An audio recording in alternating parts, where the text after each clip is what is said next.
ESPN The Zone. This is Brent Musburger's VSiN Action Update on 97.7 ESPN The Zone. NFL Thursday night, the Saints at the Falcons. Both teams at 2-4. Arizona looking for their first home win. The Cardinals a 2-point favorite. The over-under at 44. Astros took Game 1 of the ALCS on Wednesday night 4-2. Game 2 tonight in Houston. The Astros a minus 200 money line favorite. New York at plus 160. Framber Valdez getting the start for Houston against Luis Severino for the Yankees. The NLCS moves to Philadelphia. The Phillies minus 102 at home against the Padres at minus 108 on Friday. The series tied at 1. Red Hot winning picks at experts.winnersandwhiners.com. Save 75% on any best bet package with the promo code ACTION75. That's ACTION75 at experts.winnersandwhiners.com. I'm Trey Westerberg, 97.7 ESPN The Zone. Log on today, 977ESPN.com.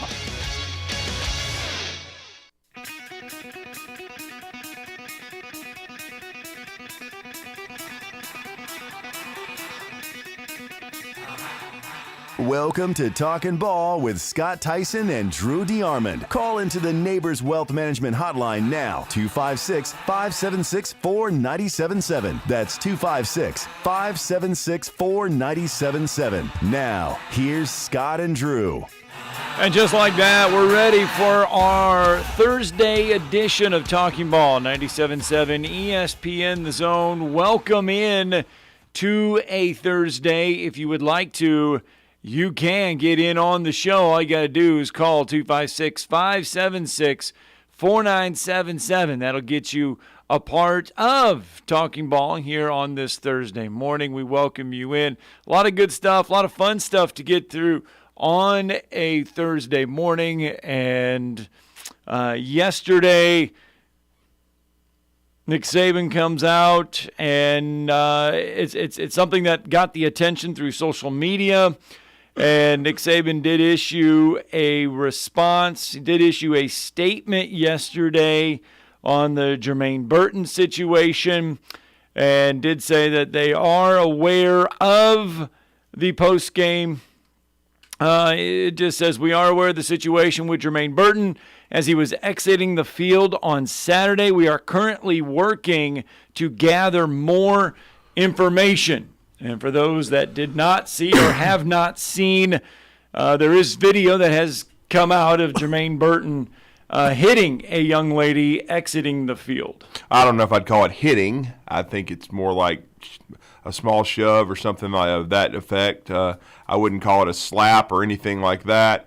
I'd also say that fans have no business being on the field. They shouldn't have been on the field. But you can't touch a lady, period. I know. I understand that. I'm not condoning hitting a woman. I'm condoning morons running out on the field and acting like a bunch of asses is what I'm at. Because there's no telling what she said to him, what she called him, or whatever. And so I'm not condoning that. You don't hit another lady at all, but there's no telling what actually went on. And again, I think a member of Alabama's staff was assaulted by some fans. Of course, there's nobody talking about that, because of the way they ran out there and acted like complete clowns when they ran out onto the field. And I understand Tennessee paid the fine and everything like that, but Tennessee encouraged it and basically told everybody to run out there. And to me, the SEC needs to start protecting these teams and these coaching staffs. If you think there's a really good chance that you're going to act like you never thought you were going to win the game, which is exactly what the way Tennessee acted, well then you need to allow the players and the support staffs and the coaching staffs to get on off of the field as fast as possible. Officials too, because those officials were running like crazy, and of course. The Tennessee fans wanted to be with their players and wanted to celebrate with them. Understandable. And, of course, since the home team won, the officials have nothing to worry about because these Alabama players and coaches, they're not going to do anything. You can be irritated at the officiating, but you don't touch an official. You don't do anything like that.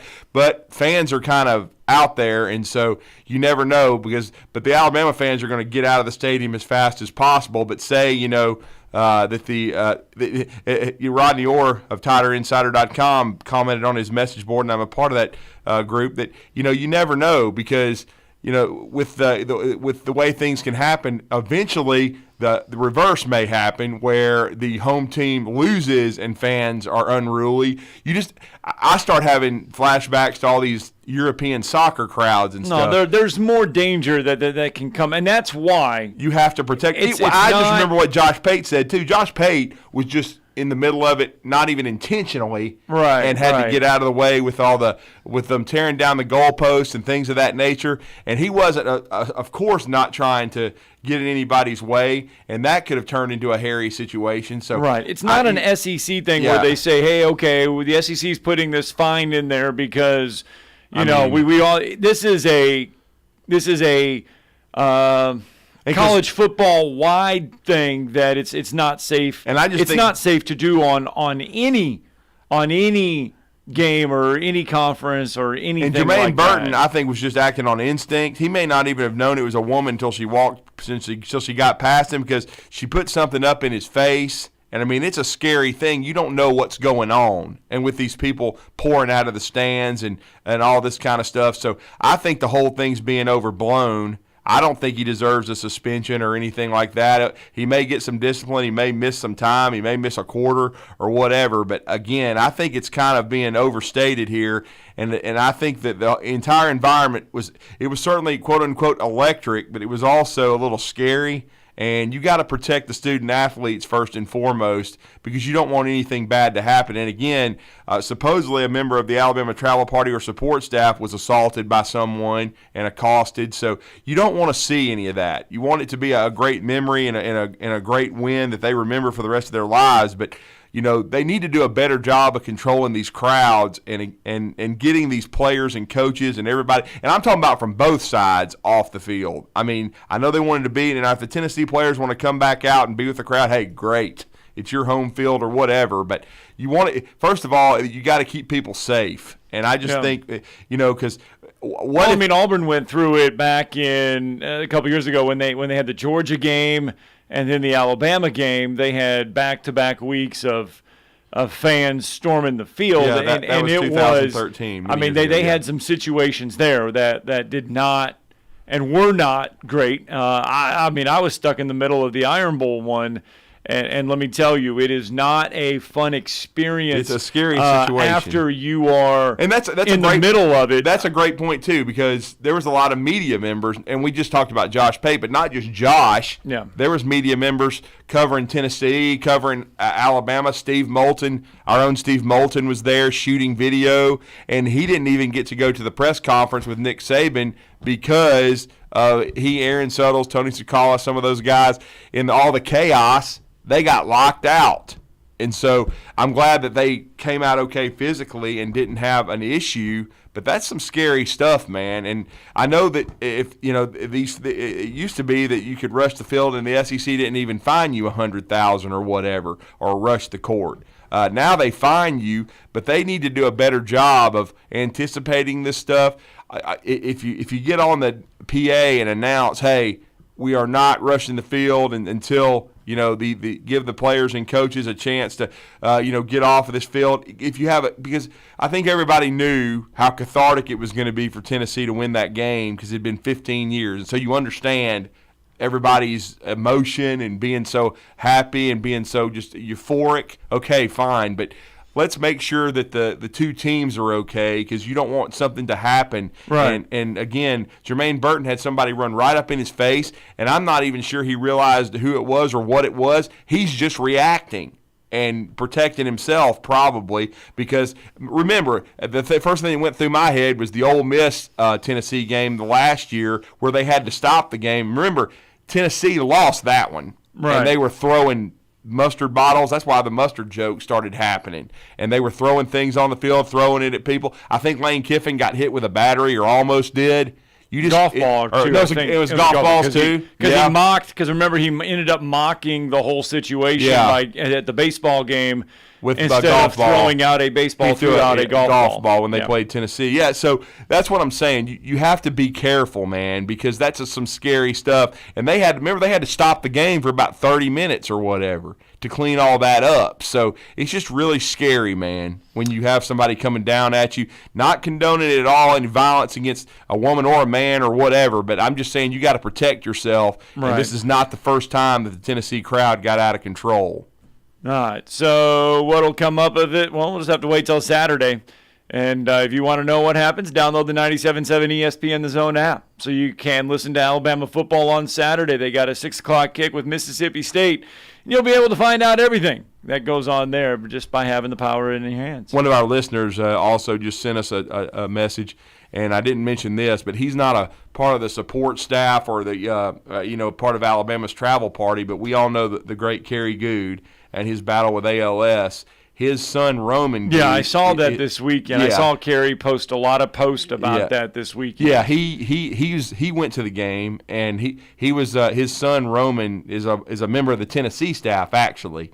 And for half the game or whatnot, he wore Alabama stuff, and for half the game he wore Tennessee. And they had him in the section, where he had a great seat in the handicap section. Kudos to Tennessee for taking care of him like that right there. But he was still amongst the crowd, and at the end of the game, Tennessee fans, somebody poured a beer all over him. So, I mean, that's just horrible. I mean, why are you doing that to a guy who he had 2 irons in the fire? He was rooting for his son, and then, of course, watching his alma mater play. And so he's basically he's as close to neutral as you can be. And then you want to do that to somebody that's going through that kind of physical situation. That's just terrible. I mean, and to Tennessee's credit, I'm talking about some fans and stuff. That found out this happened. There was a lot of vitriol, and I'm talking about displeasure with how it was handled by whoever these unruly people were. And there was a lot of money donated to the ALS Foundation and Kerry Good's Foundation to make up for that, which is good. That's the thing. There were 101,090 whatever. So they tried to make up for the knucklehead. And they're what? We're talking 10%, 20%. Of the fans unruly, but it does give the rest of them a bad name. I mean, it's not every fan in attendance on Saturday was unruly, right? But the ones that are unruly, that's the scary part. No matter part. Whatever it is, how many it is, no matter whatever venue, it always overshadows the good ones. Yeah, I was telling this to a gentleman the other day. I mean, it doesn't matter which fan base it is. I don't like vandalism. I don't like violence. I've been to games, you've been to games. I've seen it where people's cars are painted or scratched or whatever, and that's just terrible. I don't understand vandalizing or damaging somebody's property because you don't like their football team or you don't like the result of the game. I mean, it's ridiculous. I mean, respect somebody's property, respect somebody's space. You don't have to try to get into a fight with somebody after the game. A lot of that is alcohol related, and a lot of that is people out of their minds. But still, it's an unfortunate part of it. You don't want to, don't be yelling at people, cursing at people. Just go about your business. Go back to your car. They go back to theirs. You go back to your home. They go back to theirs. You celebrate with your family and friends. They celebrate with theirs or are upset and of course lament the game with theirs. I just don't like seeing unfortunate incidents with any of these fan bases, and unfortunately every fan base has some of these knuckleheads, and I can't stand it.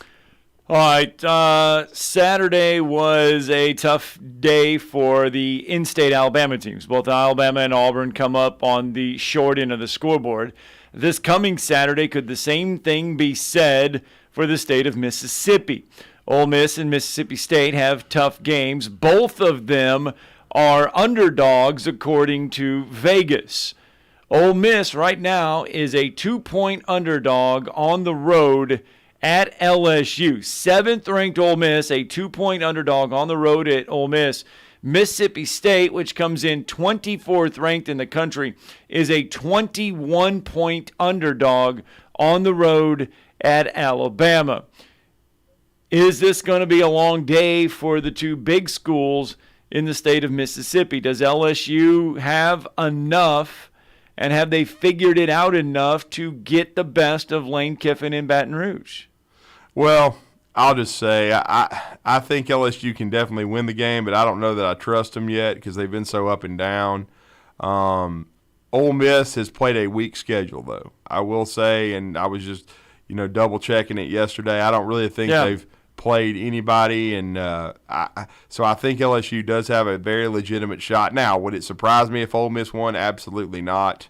But Ole Miss has played Troy, Central Arkansas, Georgia Tech, Tulsa, Kentucky, Vanderbilt, and Auburn. Well, and I can tell you that you can make an argument, even though I think if they were on a neutral field, that Troy would be a slight underdog to Auburn and a slight underdog even to Georgia Tech, who's won a couple games. But I think they could win either of those against either of those opponents. You could make an argument that Troy is the second best team that the Ole Miss Rebels have played this year, behind Kentucky. Yep, absolutely. I think you could make that argument. So Ole Miss is the back half of their schedule, and Brett Norsworthy joined us a couple weeks ago and talked about this. It's going to be where the rubber meets the road. But I would probably they kind of expected Ole Miss to be 7-0 right now. Well, you probably, or at least not surprised. Let's put they're not surprised. Yes, it was 6-1 or 7-0. I would have picked Kentucky to beat them, and Kentucky should have beat them, just like Alabama should have beat Tennessee. But woulda, shoulda, coulda, it didn't happen. Except for this time, in Kentucky's instance, they did have a touchdown call back via penalty. Right. It looked like a legitimate call, unlike the Alabama, into the last 6 to 8 minutes of the Alabama-Tennessee game.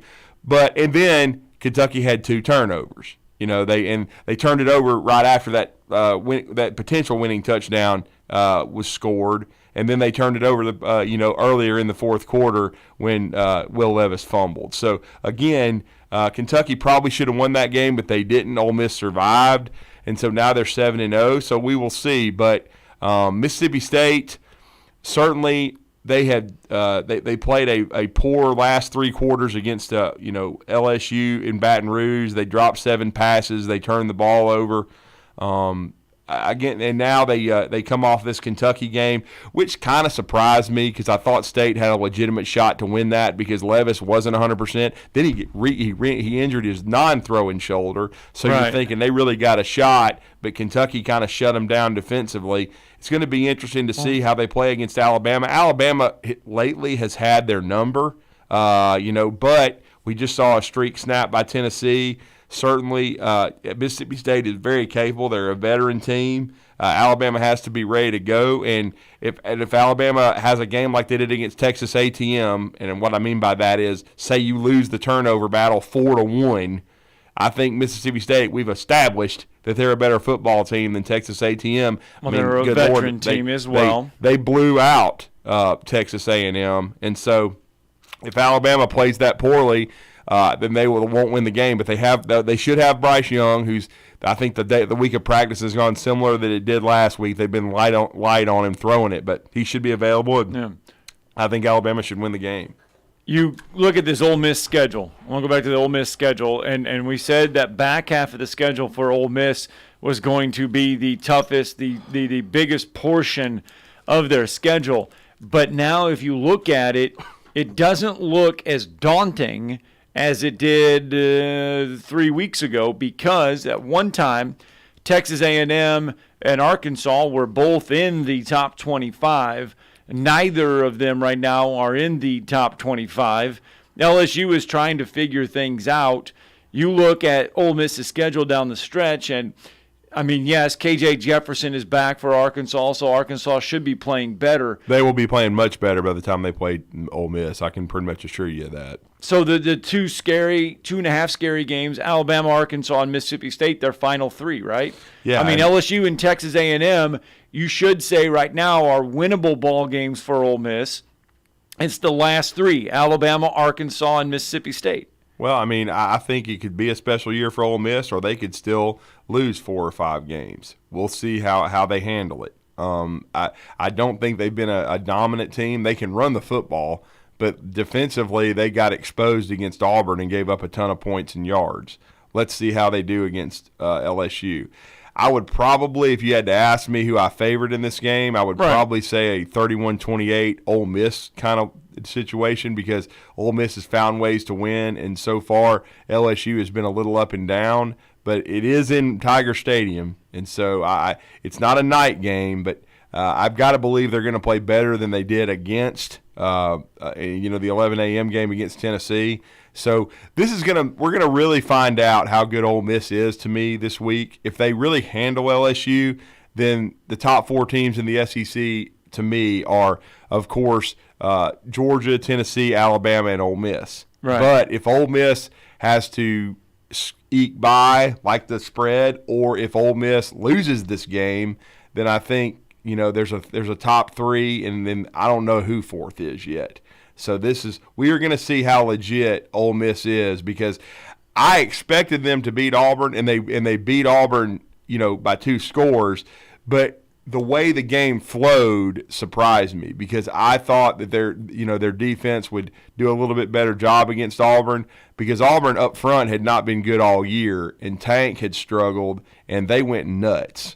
I mean, if Auburn could have thrown it just a little bit more efficiently, and Lane hadn't come up with one of his ball plays, which was the gutty onside kick and things of that nature, then Ole Miss might have been in a 1-score dogfight where Auburn had a chance to steal the game. So We'll see. And I thought, and I told you this, I watched a lot of that Troy game. Yeah. I thought Troy competed really well with Ole Miss. They put it away late. Troy's played good as of late in the last few weeks. I thought Troy played well. Just a couple notes from this Ole Miss LSU game, in case you're wondering if you want to know where to put your money down. The home team has won 8 of the last 10 meetings in this series, and Ole Miss is tied with Georgia and Michigan for the lead in total rushing touchdowns with 24, and they rank in the top 15 in total rushing yards, yards per game, total attempts, and yards per rush. Ole Miss is averaging 5.75 yards per rush this season, and they're averaging 20.5 seconds per play, which is the 3rd fastest average in college football. Well, I mean, some people were pointing out this week about what a great rushing team Ole Miss is. Well, hell, they've been that way since Lane Kiffin got there. This is not some kind of revelation. Right. They're trying to lead the SEC for the 3rd straight year. They had Matt Corral the last 2 years, who was a really good quarterback, and I'm not as sold on Jackson Dart. We're going to ask Jake Wimberly about that here in a few minutes. All right. I did not know this. I knew they went out, Ole Miss did, and got a lot of transfers. Yeah.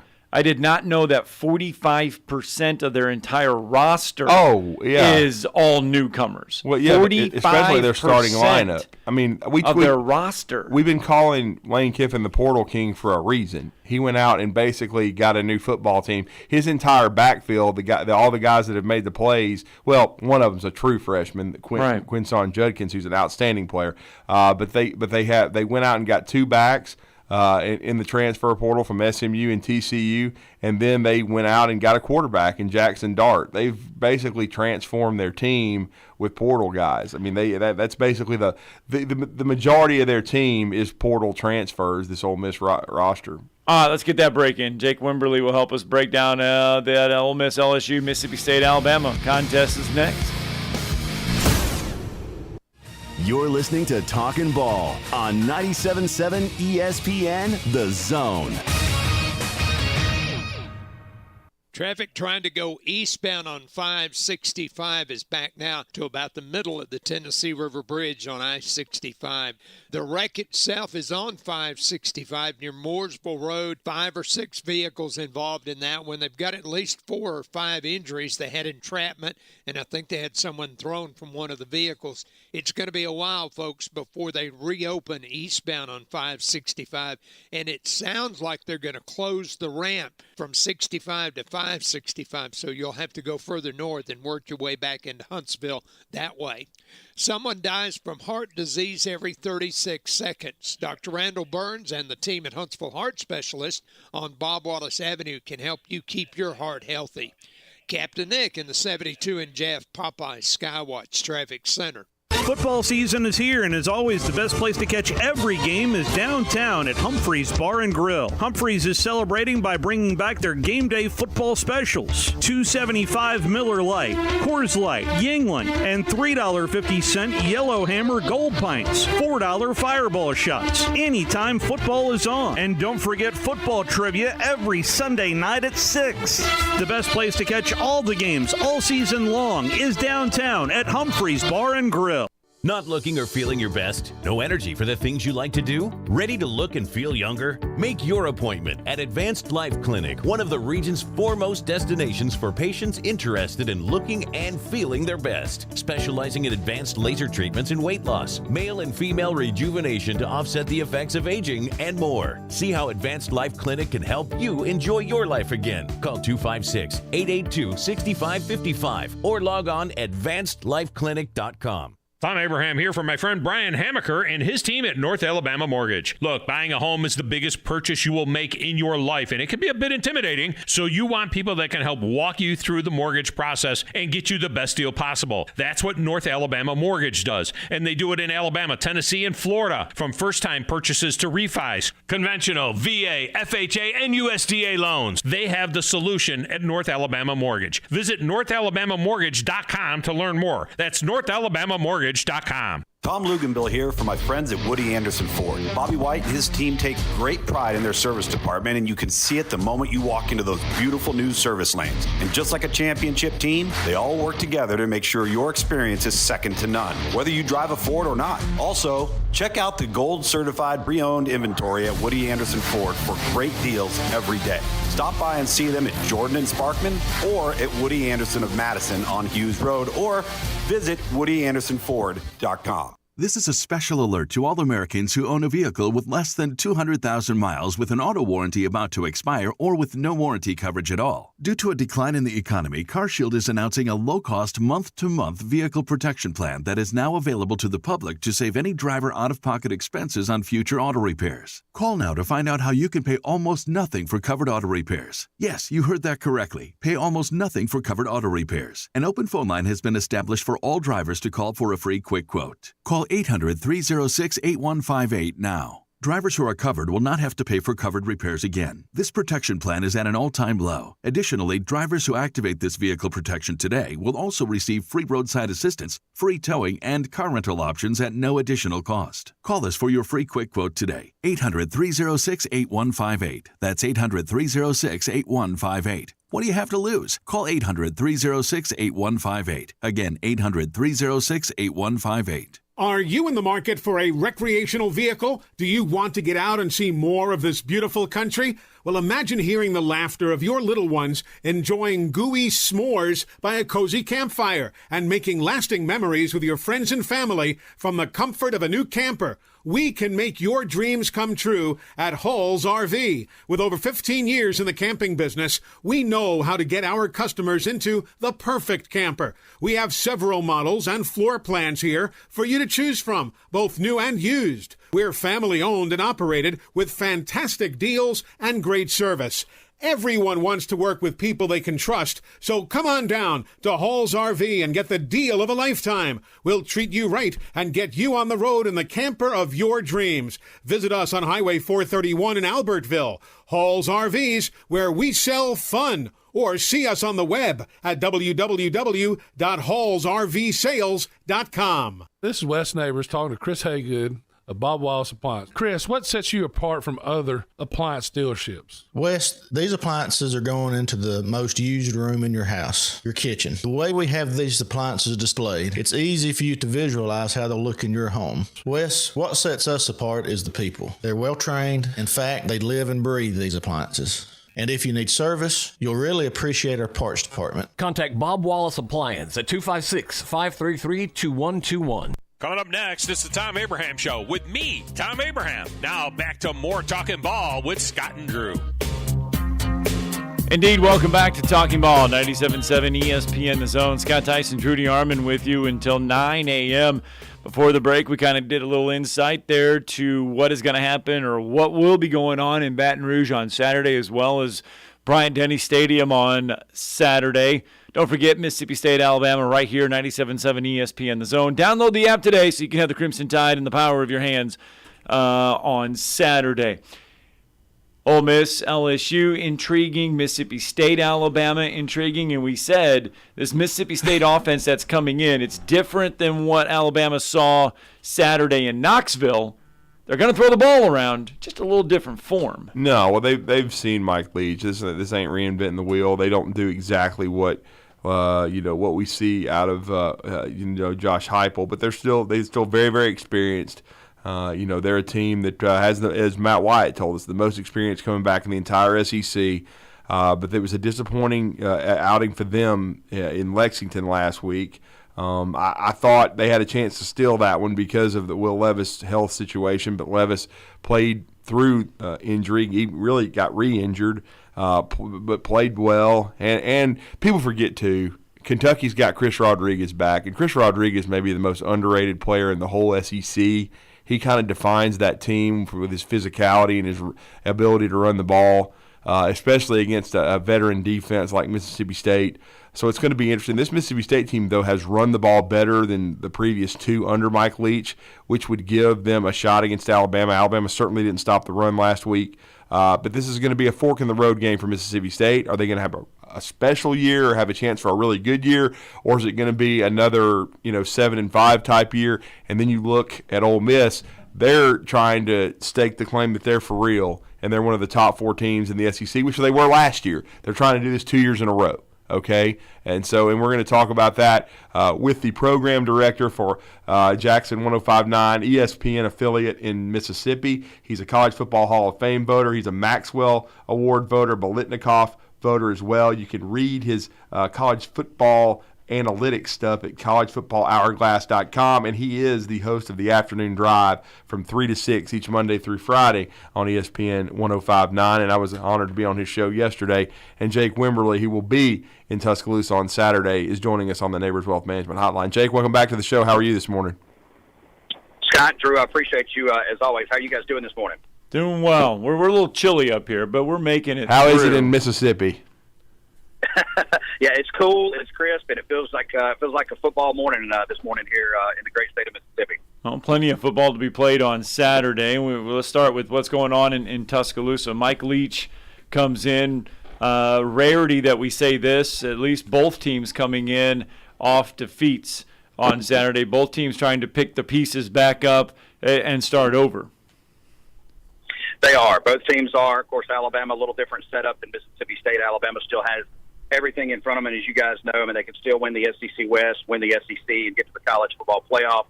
For Mississippi State, it's just about trying to get back on the right track. You guys talking about, before I came on here about, is this going to be a really special year for Mississippi State or just another average year for Mike Leach? And, this is a game that obviously Mississippi State is a huge underdog in. I think what Mississippi State fans would like to see, I mean, obviously you'd love to come win the game. I don't know how realistic that really is, but I think you want to see this offense get back on track.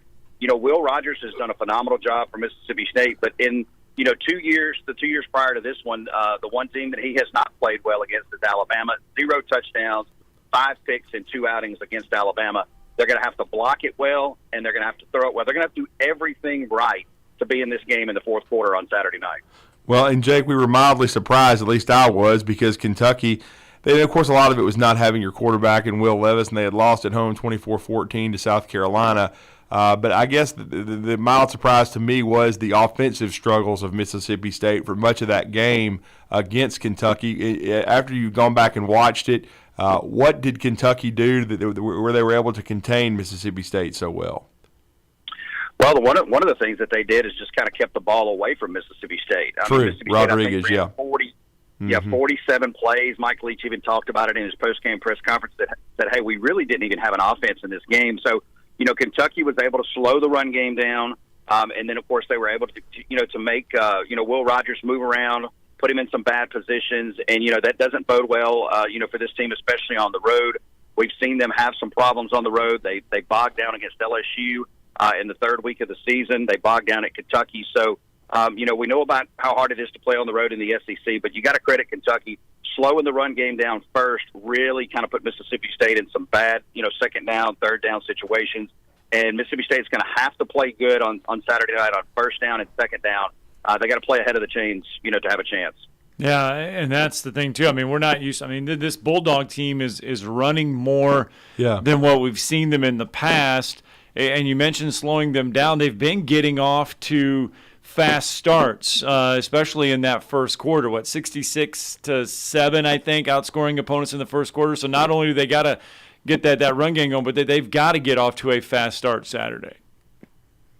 Yeah, it's imperative to do that. I mean, because we know what Alabama can do offensively, and you see the way Chris Rodriguez was able to run the football against Mississippi State. That was kind of eye-opening there. I mean, obviously, I agree with you, Drew. He's one of the more underrated players in the SEC.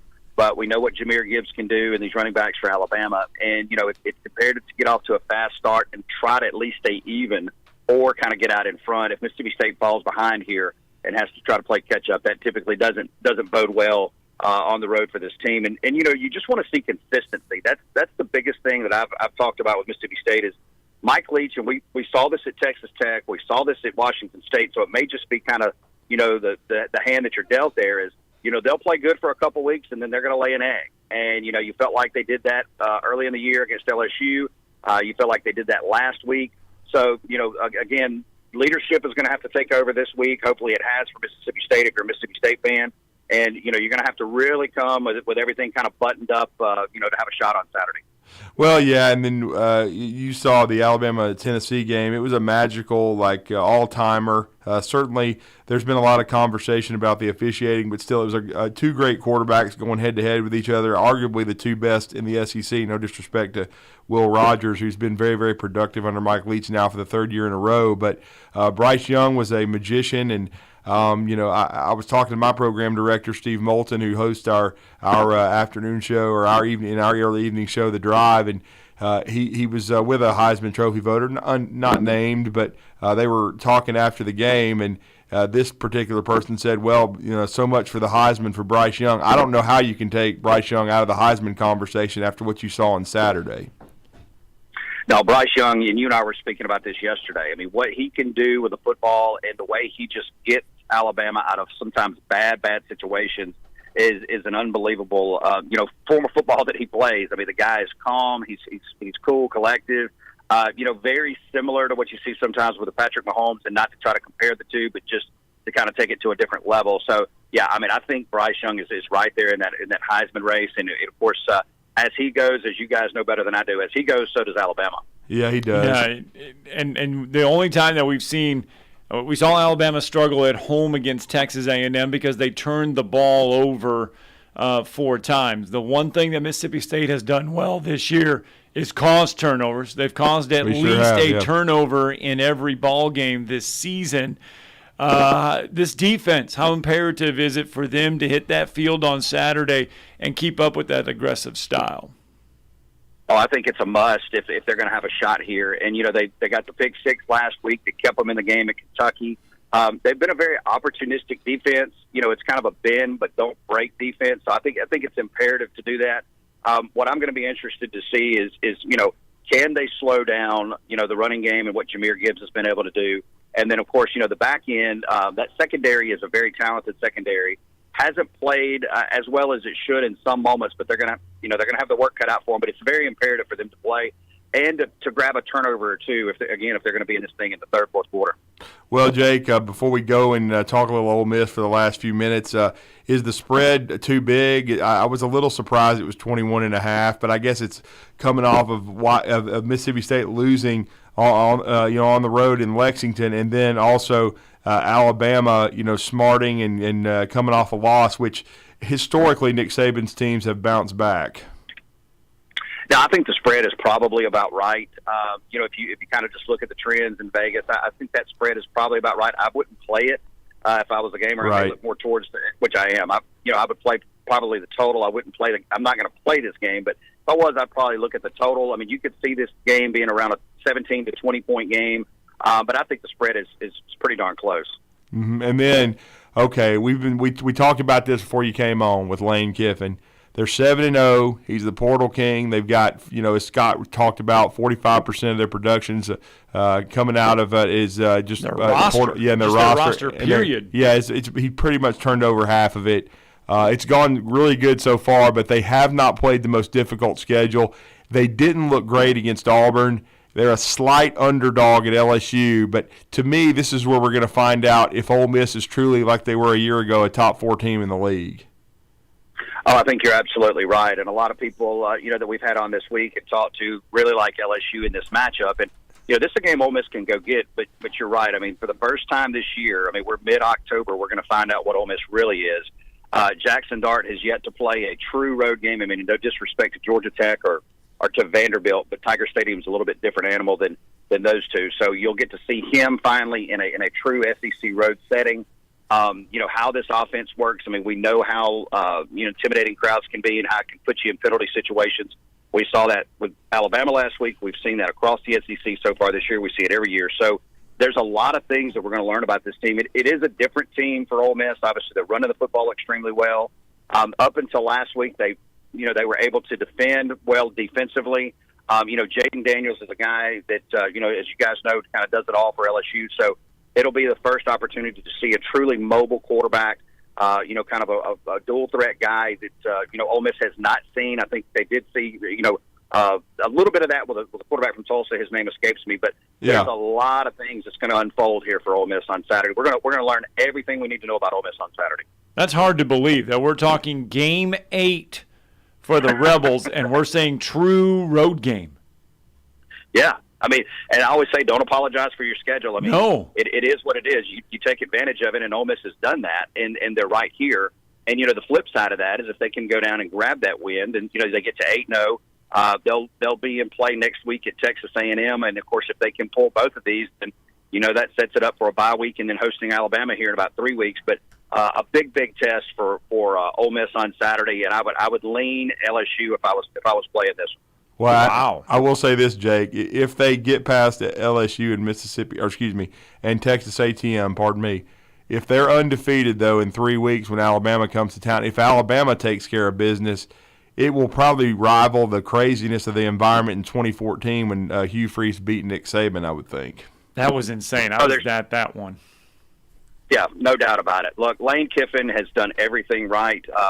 I was just visiting with an apparel dealer that is a part of what we do here in the central portion of the state yesterday, and he was just showing me some stuff on the Ole Miss side of just the shirts that they have. And, of course, Lane Kiffin has been wearing that hoodie that just says SIP, S-I-P. That's right. He told me yesterday, he said, hey, look, Lane he goes to a local person, he gets these done, and he said, I can't keep them in stock. I've sold like 200 over the last 2 weeks. So people really love, and they should, what Lane Kiffin has done here in the state of Mississippi for Ole Miss. He's done everything right, and I would agree with you. If that Alabama and Ole Miss game comes up like you just described, it will rival and maybe even top the environment a couple years ago. Is there a fear, and this is off topic a little bit about the game on Saturday, but is there a fear that Lane Kiffin is wanting to go somewhere else? Are the fans nervous that he's going to parlay these starts, these great success into moving on to, let's say, the Auburn job would open up, that he would leave Ole Miss to head to Auburn? Yeah, I think that fear is always there for Ole Miss fans because Kiffin has been a guy that kind of moves around a little bit. He seems to have found a home that he likes in, as far as a school in Ole Miss. But, you got to look at it. Definitely Lane Kiffin's name is on the table for another college job if he so chooses. But, look, you never know. Lane Kiffin may decide to go back to the NFL. That's true. I think he's a guy that runs his program like an NFL organization. He's talked openly about that with free agency in the NFL versus the transfer portal. So, I think if Ole Miss can get, another 2-3 years out of Lane Kiffin, I think that's gravy. But again, he may end up, being there for another 10 years. But yeah, I think that's always in the back of the mind of Ole Miss fans when you see them get to a Sugar Bowl last year, totally restructure most of that roster, and here they're sitting now, at least today, being projected for another New Year's 6-day bowl game. Lane Kiffin, one of the hottest names in the country. He really is one of the hottest, and so Jake, so you favor LSU slightly in the game, and you think that the spread's about right for Alabama and Mississippi State. Real quickly though, I'd be remiss if I didn't go back to the other side and get your thoughts. Tennessee has kind of come out of nowhere. In Atlanta, I thought they would be good, but a 7-5, 8-4 type team. I will admit, officiating or not, they played great against Alabama, and what Josh Heupel has done, considering what he inherited in this a quick amount of time, has been pretty stunning. It really has. It really, really has. And I'm with you. I think Bryce Young and Hendon Hooker are the two best quarterbacks in the SEC. Obviously, two of the best quarterbacks in the country. And Josh Heupel found something last year in Hendon Hooker when he came over from Virginia Tech, and they have never looked back. And boy, the way they play offense is really impressive. The thing that is somewhat alarming about Tennessee, if you're a Tennessee fan, is they're very, and I got to agree with our friend Chris Landry over there at Landry Football, very reminiscent of an Oklahoma team. Play really good offense, defense. They're still suspect, which could get them down the road. Now, it will be interesting to see, because I think if they get up on Georgia and Athens, if they just were some way to jump out on them like they did Alabama, I don't see Georgia having the offense to come back. But it's a heck of a story and a heck of a job Josh Heupel's done at Tennessee. No doubt. Well, thank you, man. We appreciate it for giving us the time this morning. Have a great show later today, and let everybody know how to connect with you and your work. Yeah, check us out. If you want to listen to the show, you can just go to thezone1059.com. If you're coming through Central Mississippi, just turn it over to 105.9. On the FM dial, I'm on Twitter at Jake Wim. And, of course, we'll have weekly picks out on CFBHourglass.com. Guys, I appreciate your time, and look forward to being over there on Saturday. Thank you, Jake. Thanks, Jake. Appreciate it. Yeah. Let's get that break, and going to wrap up Hour 1. Talking Ball, 97.7 ESPN, The Zone. You're listening to Talkin' Ball on 97.7 ESPN, The Zone. Traffic trying to go eastbound on 565 is back now to about the middle of the Tennessee River Bridge on I-65.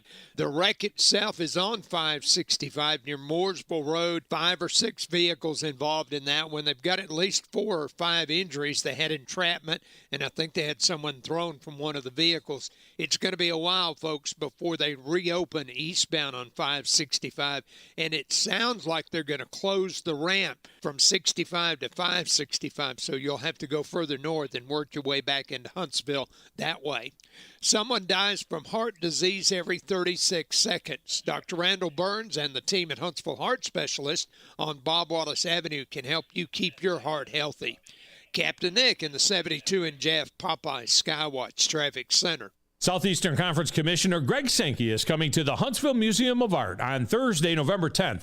He will sit with Abraham Madcore, the executive editor of Sports Business Journal, for an interview about issues in college football, such as conference realignment, playoff expansion, and name, image, and likeness. This event is part of the museum's Voices of Our Times series, dedicated to bringing in experts in the arts, entertainment, politics, and sports. For more information, visit hsvmuseum.org. Mccurry Motors is your car and van rental headquarters. You can rent the vehicle you need today. Family in town, sporting event, church function, no matter what your need, Mccurry Motors has you covered with a wide selection of cars and vans available for rent. They have 12-passenger Mercedes Sprinter vans, 12-passenger Ford Transit vans, 15-passenger Ford Transit vans, and 15-passenger Chevrolet Express vans. They have 2 locations, Highway 72 in Athens or Max Luther Drive in Huntsville. What can you expect when you shop for a firearm at Bullet & Barrel? Expect great prices. We specialize in quality over quantity. Expect great service. Our professional sales staff is never pushy. We won't talk you into something that doesn't fit your needs. You have the right to make a smart, informed decision. Expect Bullet & Barrel, Alabama's only 5-star indoor shooting range, to support you after the sale. Bullet & Barrel, 3252 Lehman Ferry Road. Like or follow us on Facebook. Come see us soon. The Huntsville Sports Commission, a not-for-profit organization, is driven by the love of sports. November brings some great sporting events to the Rocket City, including the AVCA Fall Collegiate Beach Championships, November 4th through 6th, the Gulf South Conference Soccer Championship, November 3rd through 6th, and the NCAA Division I Regional Cross Country Championships, November 10th and 11th. For the love of sports, the Huntsville Sports Commission. Find out more at huntsvillesports.org. Hi, I'm Capri, and the little thing I love about the Chick-fil-A Grilled Spicy Deluxe is the chicken. They actually put it on the grill, cooked it in the sauce. It's definitely a good grilled spicy sandwich. Hey, I'm Michelle, and a little thing I love about the Chick-fil-A Grilled Spicy Deluxe is it's spicy and it's full of flavor. When you pair that with the Kale Crunch Salad, it's just good. Order a grilled spicy deluxe sandwich on the Chick-fil-A app today. Available for a limited time. Real guests paid for their testimonials. I'm attorney Gary Lackey. You know, you'll hear people say we're like a family, but here at the Lackey Law Firm, that's really true, not just a saying. I'm Justin Lackey. With my father and my sister, we have a special connection to each other. I'm Jennifer Lackey. At the Lackey Law Firm, when we take on your case, you become part of our family. You really do. And we'll always do whatever it takes to get everything you deserve. If you're injured, you worry about getting well, not about paperwork or insurance companies or figuring out how to get to your lawyer's office. I'll come to you. We worry about your case so you don't have to. When you've been injured, we know that your case is probably the biggest thing going on in your life. More important than almost anything else. And it's important to us too, for one simple reason. Family takes care of each other, and at the Lackey Law Firm, we'll take care of you. The Lackey Law Firm. The Lackey Law Family. 1-800-4-RIGHTS. No representation is made that the quality of the legal services to be performed is greater than the quality of legal services performed by other lawyers. If you're ready to lower your utility bills, it's time to call Eagle Insulation. Eagle can handle it all. Attic re-insulation, insulation removal, wall insulation, and new construction insulation, commercial and residential. Our primary goal is to save you money, and lots of it. Typical clients realize their return on investment within 3 to 6 months. That means the re-insulation actually pays for itself and then some. See if we can help you. Contact Eagle Insulation today, 256-755-1556, or log on insulatewitheagle.com. Have you ever turned your back on God? Have you ever absolutely known the right thing to do and just turned around and walked away in disobedience? I know that I have. Aren't we thankful for our great and merciful God who loves us and forgives us and remembers our sin no more? I'm so thankful that His mercies are fresh every day. I need that, and I suspect you do too. Hey, I'm John Dees, pastor of Cross Point Church, and if you're looking for a church home, come see us. We're smack dab across the street from the YMCA in Madison, and check us out at cpcfamily.org. Hi, this is Chris Stewart. The quest for a 19th championship starts this fall. Listen to Alabama football all season long on 97.7 ESPN, The Zone. This segment of Talkin' Ball is brought to you by University Kia, the #1 volume Kia dealer in the state of Alabama. Located online at universitykia.com.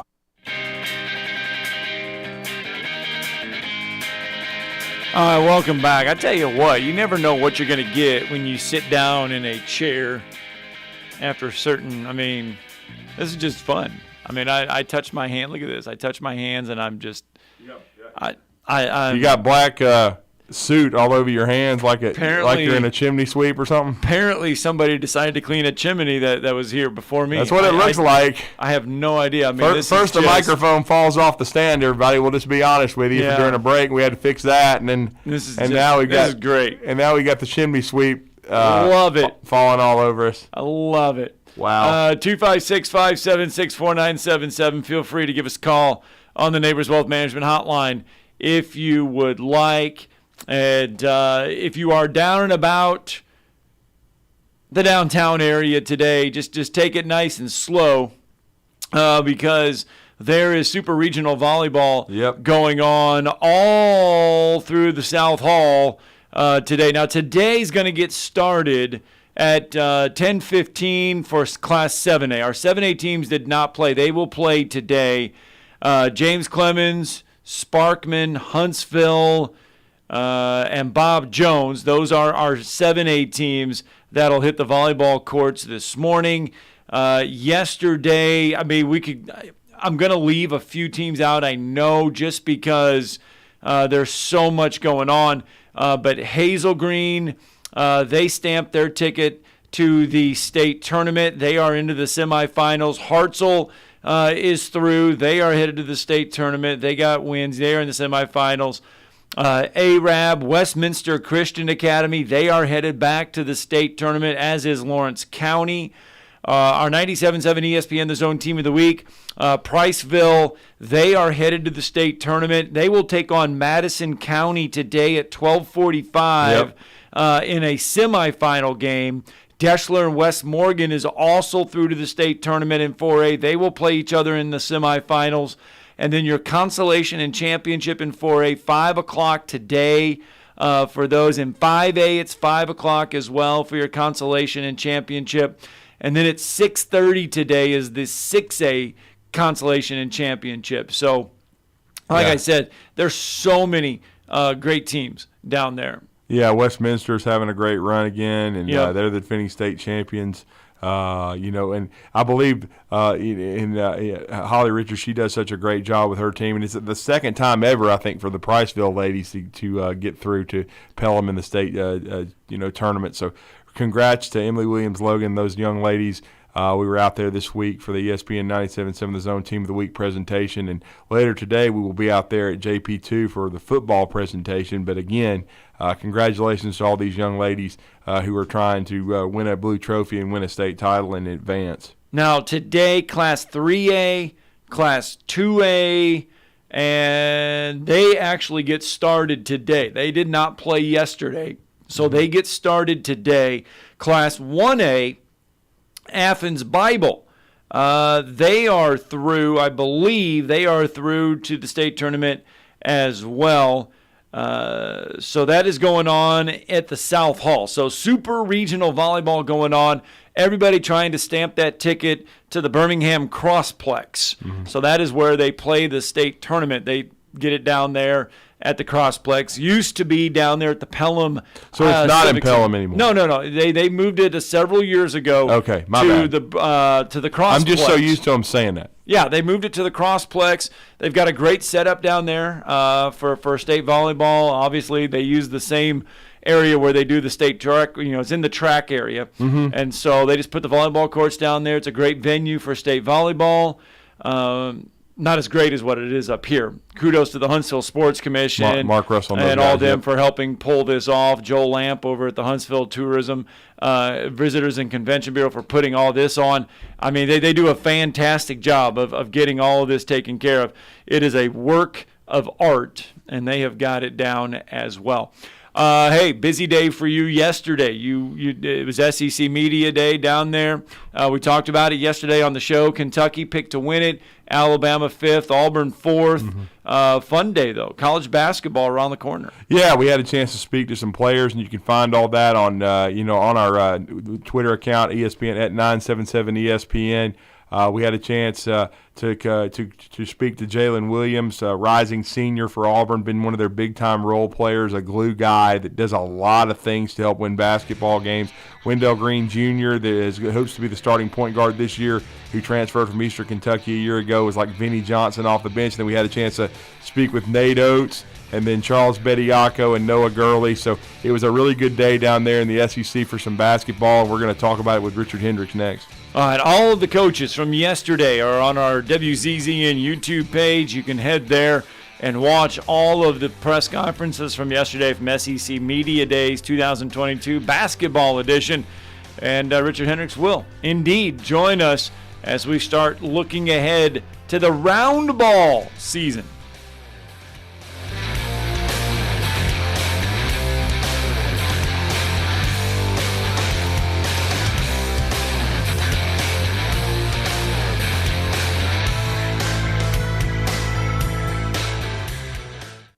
After a long, hot summer, there's nothing quite like the cool, crisp mornings of fall in Huntsville, Alabama.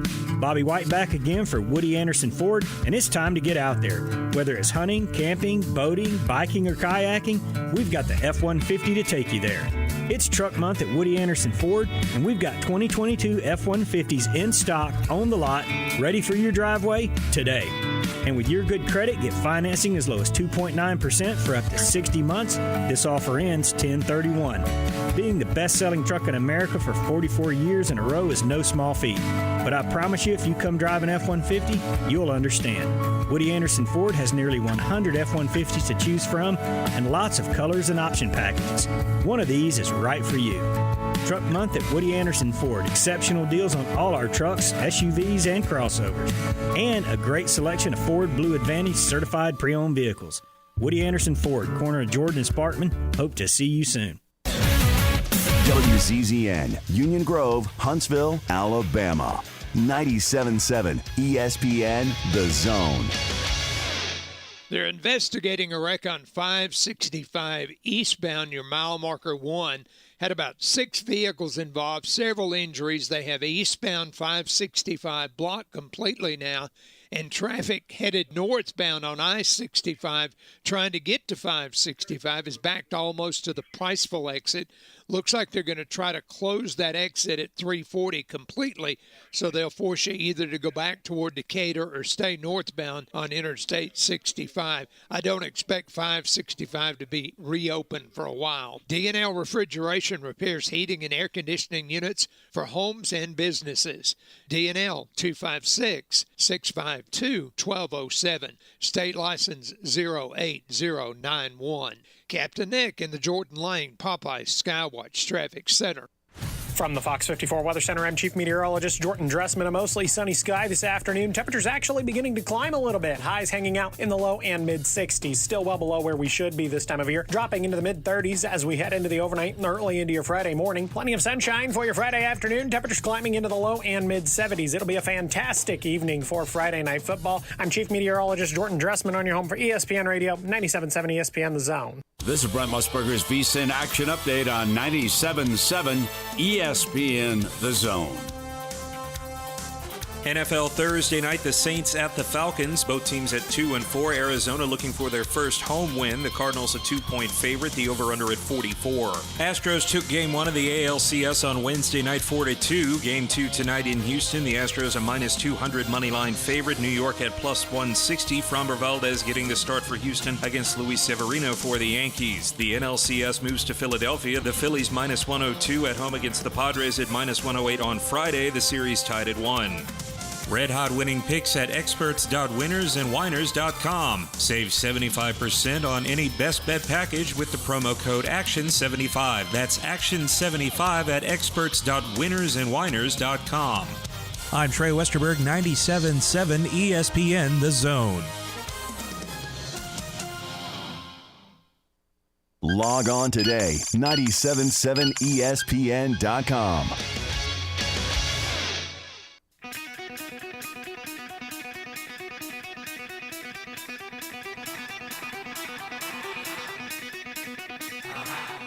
Welcome to Talkin' Ball with Scott Tyson and Drew DeArmond. Call into the Neighbors Wealth Management Hotline now, 256-576-4977. That's 256-576-4977. Now, here's Scott and Drew.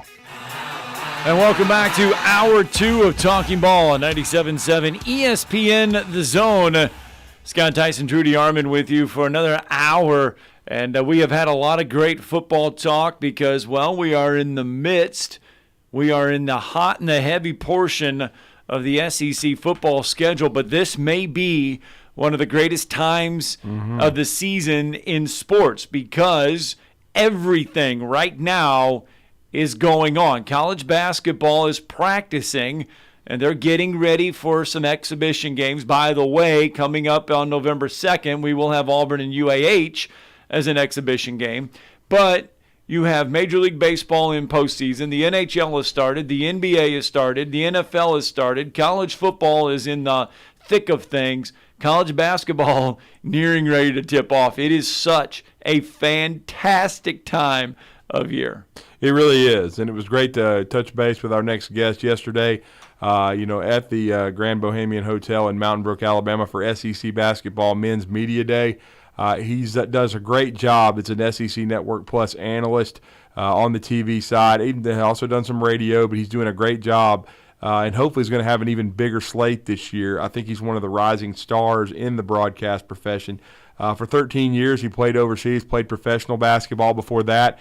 He was a 3-year stalwart at the University of Alabama, All-SEC, All-American, and he was a McDonald's All-American at Athens High School for his father, Bernard Hendricks, who was a recent inductee into the Limestone County Hall of Fame. It's always great to talk basketball with our next guest, and that is Richard Hendricks, and he's with us this morning on the Neighbors Wealth Management Hotline. Richard, welcome back to Huntsville, and with Drew and Scott, good morning. How are you? Good morning, guys. Thank you guys for having me. Yes, absolutely. I want to get started with your father, though. I know he coached you at Athens. He means a lot to you. He means a lot to that community. He spent pretty much his entire professional career there. He was a great player at what is now Athens State. It was an NAIA All-American, led the nation in block shots. And what would it mean to see him go into the Limestone County Hall of Fame and be recognized by his peers and be somewhere you're going to be as well at one day? But that had to be a big thrill to see your father honored like that. Oh, I was thrilled. I think I was probably even more thrilled than he was. It was a big deal for not just him, but also for our family. My entire life, we've always found ourselves on gyms or in tennis courts just following my dad around as he was coaching, and I had the opportunity to play for him in high school. But, not just as a head coach, but as a player, to set the NAIA season record for shot blocks, to win conference titles, to be one of the best players to play at Athens College, and then to transition over into his head coaching career, to win 3 state championships as a tennis head coach. That's right. And then lead Athens High School to the best record ever and the farthest finish we ever had in 2004 by going to the state championship game and being 33-3 and having the highest winning percentage as a head coach. I mean, he's had an outstanding career, and it was an honor just to see him get his flowers, and it was great. I'm very happy for him. Well, moving forward, how excited are you to embark on another season? By the way, kudos to you, though. I mean, quickly becoming a great color analyst on TV for college basketball. Before we break it all down, how much did you learn last year? A natural. Sitting there, having to go from being a player to analyzing players on the TV. Well, I appreciate it. I mean, I really have enjoyed it. It was an opportunity for me to step right off of the court, and I came into the job, and it kept me involved in the game of basketball, to be involved and watch women's basketball and men's basketball and develop some relationships with head coaches here in the SEC and other conferences, to see how they're operating their teams from the inside, and then talk about it and try to deliver some insight to the viewer of the game and give them a little bit more some technical insight of what's going on to the casual viewer. So it's been a lot of fun. I'm continuing to try to get better and better at my craft, and I hope to continue to grow in the profession. Yeah, you've done a great job. It was great seeing Leon Douglas down there with you, too, 2 stalwarts for Alabama. And, of course, Alabama and Auburn were in front of the media yesterday. Everybody was, all 14 teams in the SEC. This league has improved in leaps and bounds over the last few years, Richard. It's, I think, considered one of the top 3 Power 5 leagues in the country now. And as you pointed out on your Twitter account, it's an impressive group that's ranked in the preseason top 25 as well. Alabama and Auburn both ranked. It is. It definitely, so to be down there for the last 2 days at SEC Media Days, to see the men's and women's coaches to talk about their programs. Alabama and Auburn are definitely trending in the right direction. I see that Alabama's AP actually voted Alabama as the 20th best team in the country, but I believe the AP actually left Auburn out of the top 25, which is really shocking to me to see what Bruce Pearl has done with that program. I know he's losing 2 very, very good players in the National Defensive Player of the Year and Walker Kessler, who actually had a double-double in his NBA debut with the Utah Jazz, and the 3rd overall pick, Jabari Smith, 17-7 in his NBA debut. But surprising to see the Tigers not in the AP top 25. But nonetheless, I expect all of these teams to really improve in the SEC and make a lot of noise. Yeah, Kentucky tabbed to win the SEC yet again. No surprise there. But what is surprising, I mean, this is a little expectations for John Calipari. Kentucky's been there. They've been close to getting there the last couple of years, but we've always had that outside team, that Tennessee, that Auburn, that comes in and surprises the league to take that league title. Is this the year that Kentucky does indeed get back to the top?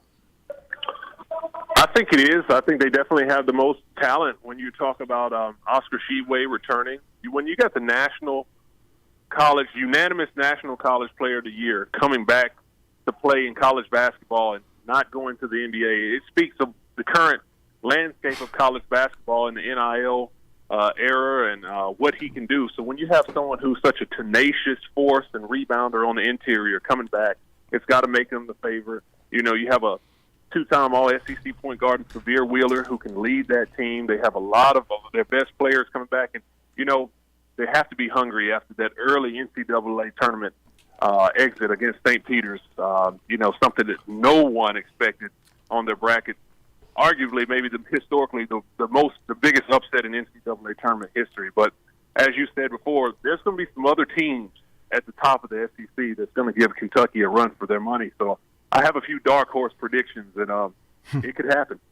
Okay, you want to shed some light on there those? There we go, foreshadowing. Yeah. That's a perfect you want segue. to shed some light on that? Who are the dark horses, Richard? Well, I'll tell you, for me, when I look at Arkansas, you're talking about a team that has back-to-back Elite Eight finishes. Coach Musselman over at Arkansas, with his career coaching the CBA, the NBA, the D-League, he really understands how to coach in this new transfer portal era. He is losing all 5 of his starters, but he has a top 5 recruiting class with some really talented guards coming into play. He's really hit the portal hard. And if there's any coach, as I said in the conference, who can handle so much player turnover because of his resume and history coaching minor league ball, I think he can make it happen. So you definitely got to look at him as a dark horse to win the league, considering the fact they went to back-to-back Final Fours. You have to also look at Auburn. Auburn has lost a lot in the front court, but I'm telling you, from what I'm hearing, they also picked up a lot. They don't have Jabari Smith and Walker Kessler, but Johnny Broome and Yohan Traore, they are really, really talented players. And also arguably maybe the best, backcourt in the SEC when you're talking about Katie Johnson, Wendell Green, Zep Jasper, and maybe even Alex Flanagan getting healthy and coming back. So I would look at Arkansas, Auburn, Tennessee with Rick Barnes. They have players like Josiah Jordan James coming back, Santiago Vescovi. They're going to be solid at the top. And Alabama with Nate Oates, his style, talented freshmen coming in, definitely going to be able to make some noise in the SEC. So Kentucky's the favorite, but I look at Alabama, Auburn, Tennessee, and Arkansas, and maybe even Texas A&M, who should be hungry after last year's finish. They're going to put up a fight.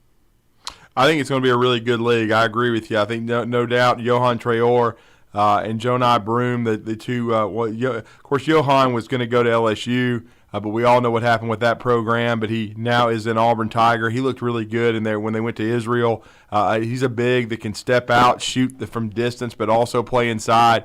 Johnny Broome, I was able to speak with Wendell Green Jr. yesterday. Johnny was a great player at Morehead State. May have been the most highly sought-after big in the transfer portal, so that's a huge get for Bruce Pearl. You just talked about the veterans he's got back in the backcourt. K.D. Johnson, an energy guy that spent the first part of his career at Georgia, and then with Wendell Green, kind of transitioning. He was an energy guy, Vinnie Johnson type off the bench last year, hopes to be the starting point guard. That's going to be interesting for Auburn. And then with Alabama, we didn't get a chance to see him and speak with him yesterday, Richard, but I know you've been following the offseason and things of that nature. Brandon Miller, the freshman for Alabama, sounds like he's got a chance to be a special player. He definitely does. Brandon Miller is probably considered to be one of the most touted recruits that Alabama has had in a long time. He's 6'9", he's versatile, he can handle the ball, he can shoot from the outside, he can rebound.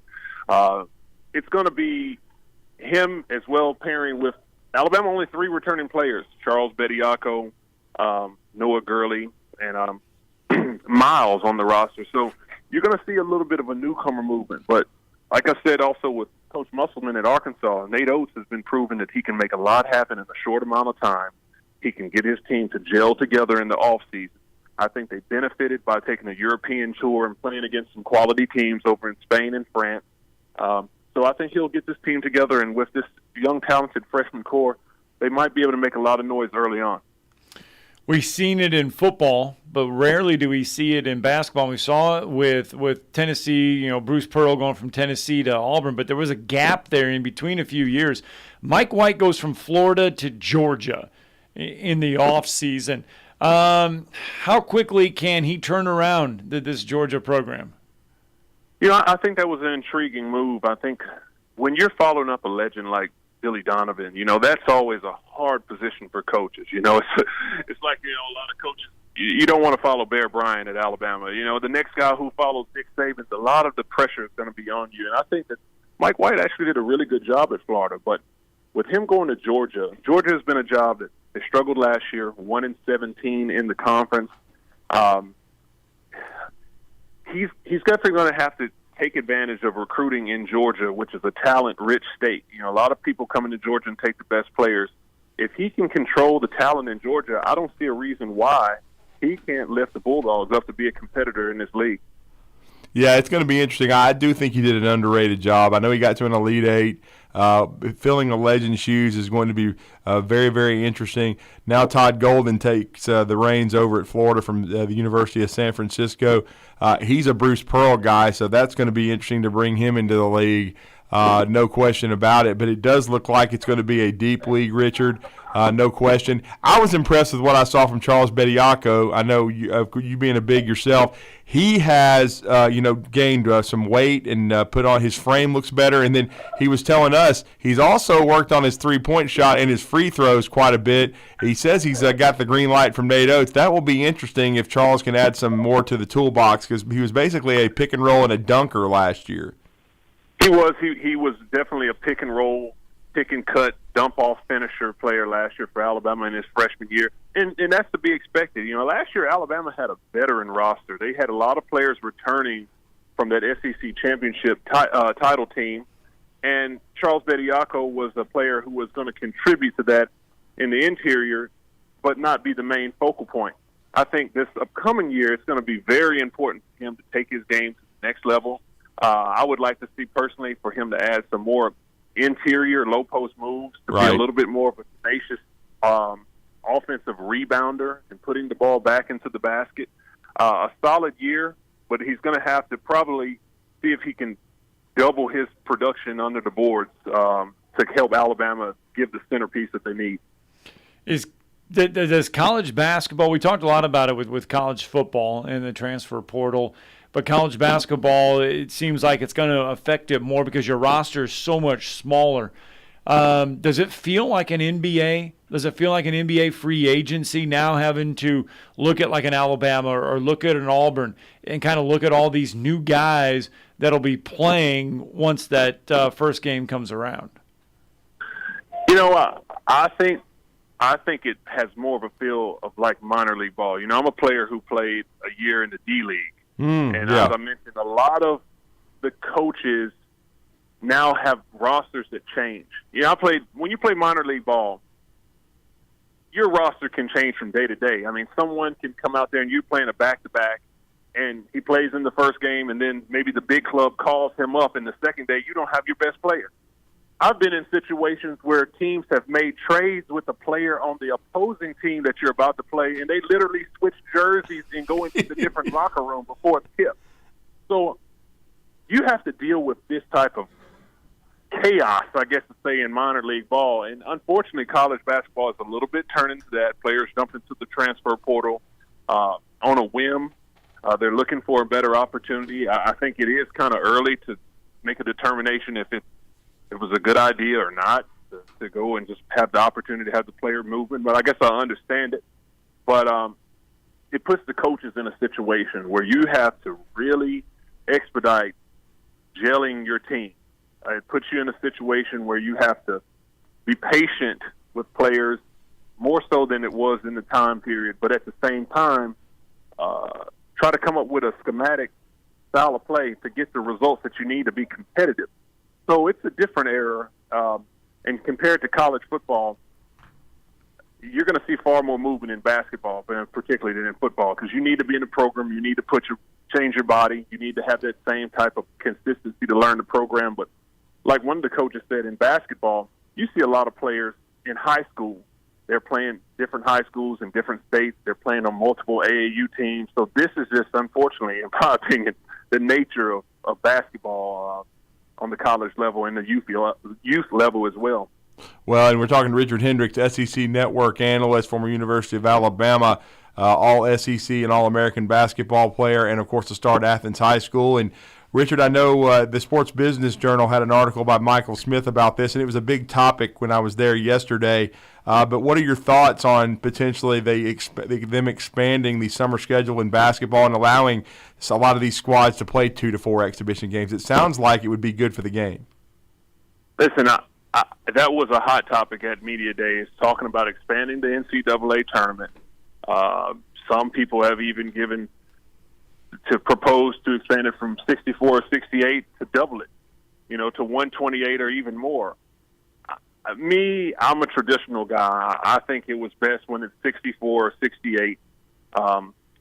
It makes the regular season count for something that you're going to have to play, and every game counts. It also puts a sense of drama in the end of the season, as you can make predictions of big games that a team needs this, if they're on the bubble. Even the selection show of watching to see who's going to make the tournament. If everyone makes the tournament, then what's the point of the regular season? That's my opinion. As far as the expansion of more summer games, I'm all for it. And for me, I played a long time overseas. And what people don't realize is in every overseas country, they always have a preseason cup or a mid-season cup. And I would compare it to, like, the conference tournament at the end of the year. For me, I've tweeted about it in past, and I know people think I'm crazy.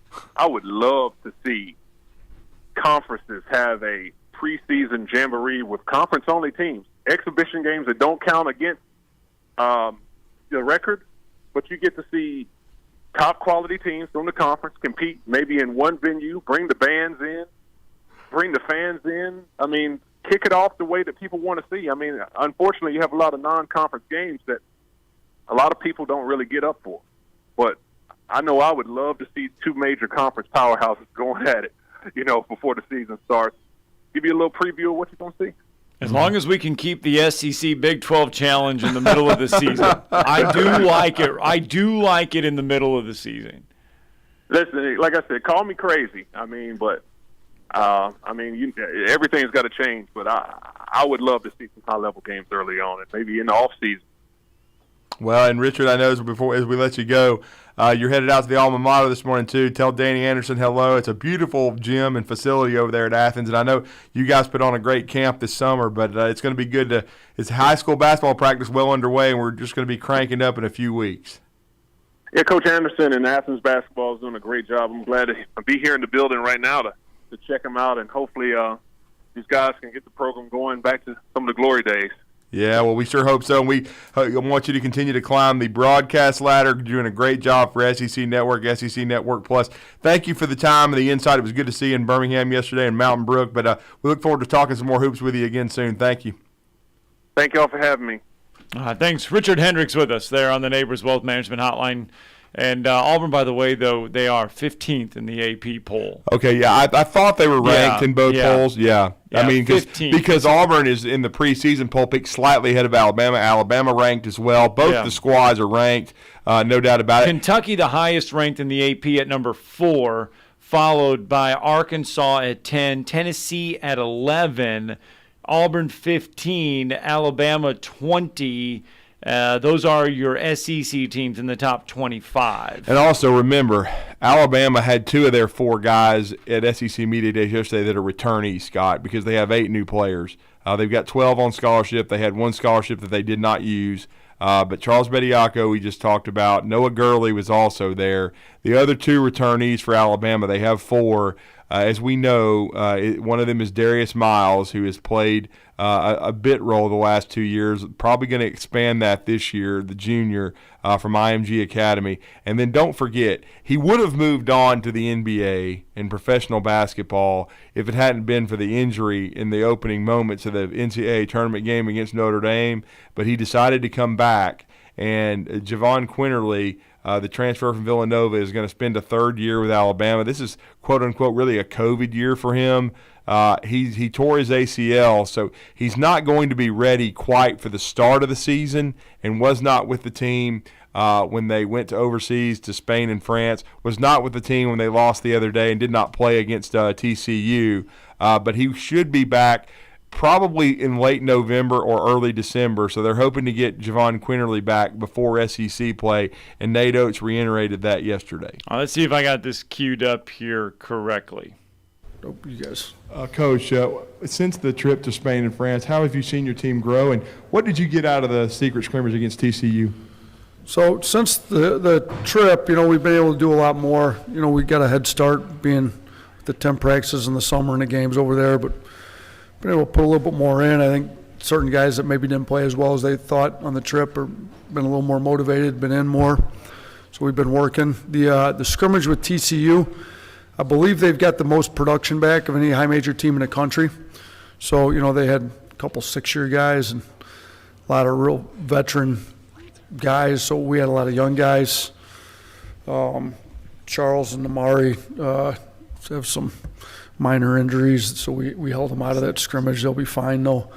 So, when you took those two out and Quinterly out, there's 3 guys that, potentially could be starters that didn't play. So we're playing a lot of really young players, and I think it was a welcome to high major basketball from some veteran guys. First half was a little rough, and then the second half we played a lot better. Brandon Miller was really good in the second half, but that's why we do it. We strategically schedule who we schedule, and I think we did it for a reason. I want our guys to play against tough teams, whether it's the non-conference, the preseason scrimmage, and all that. So we'll be better for it, though. It was good for us. Well, Nate Oates from yesterday there, SEC Media Days. We'll break all that down and more. Let's get that break in when we come back. More Talking Ball, 256-576-4977. You're listening to Talkin' Ball on 97.7 ESPN, The Zone. It's got a wreck at Wall Triana and Willow Green. It's coming in as an injury type. Jeff Road and Douglas is going to a parking lot. Gordon and Fifth in Decatur's a no injury. Garrett and Schoolhouse Road in Limestone County reported with injury. 565 eastbound at Mooresville Road. That's where we had the big wreck. That's still got 565 blocked off. And I-65's backed up to Priceville. You cannot go eastbound on 565 from I-65. And Decatur PD's reporting a wreck. This one's I-65 northbound at the 335. Snelling has immediate need for a medical receptionist and an experienced RN. Snelling, how Huntsville's best companies hire talent. Huntsville.snelling.com. Captain Nick in the Jordan Lane Popeye Skywatch Traffic Center. Ann Adams with Berkshire Hathaway Rise Real Estate is the one name to know if you're buying or selling real estate. With years of local experience, Ann Adams offers buyers in-depth knowledge of the local housing market and will narrow available properties down to those you'll be interested in so you can save time when shopping for your new home. If you're ready to sell, Ann offers a seamless process using accurate pricing and expert negotiation skills to make sure you get a fair price for your home. Call Ann Adams today at 256-337-2625 or log on bhhsriserealestate.com. Hey there, folks. Bob Baumhauer here. We're celebrating 40 legendary years here at Baumhauer's Victory Grill. And to kick this off, we're coming in hot with our all-new Alabama Hot Chicken. Fresh southern fried chicken breast smothered in a blend of tangy, immune-boosting herbs and spices with a spicy finish. Served up with a side of homemade smoked Gouda cheese grits, Miss Mary southern greens, and garlic bread. And there's plenty more where that came from. Stop in today and celebrate with us. Baumhauer's Victory Grill. Legendary fun, legendary food. This is Wes Neighbors with Philip with Eagle Insulation, and we have an announcement to make. Yes, Wes, we are now Eagle Masonry and Insulation. We're still a place to call for your installation needs, but now we offer masonry services. What kind of masonry projects can you handle? Wes, no job is too big, no job is too small. We can do renovations, new construction, outdoor fireplaces, fire pits, brick landscape borders. Well, when you came out to my house, you did both the insulation and masonry at the same time. You guys did rock for me, you did brick for me, and you insulated my house. That's usually done at the same time that you're building a house. Absolutely. It really capitalizes on two services you need at the same time, and you can get one company to handle both of those. Philip with Eagle Insulation will come out, do your installation. He'll do your masonry. They do a great job. They guarantee your work. Check out more online at insulatewitheagle.com and schedule your free examination today. 256-755-1556. Thanks, Wes. Ladies and gentlemen, whether you want to believe it or not, the holidays are upon us. It is time to start thinking about the important things like, hey, what's on the menu this year?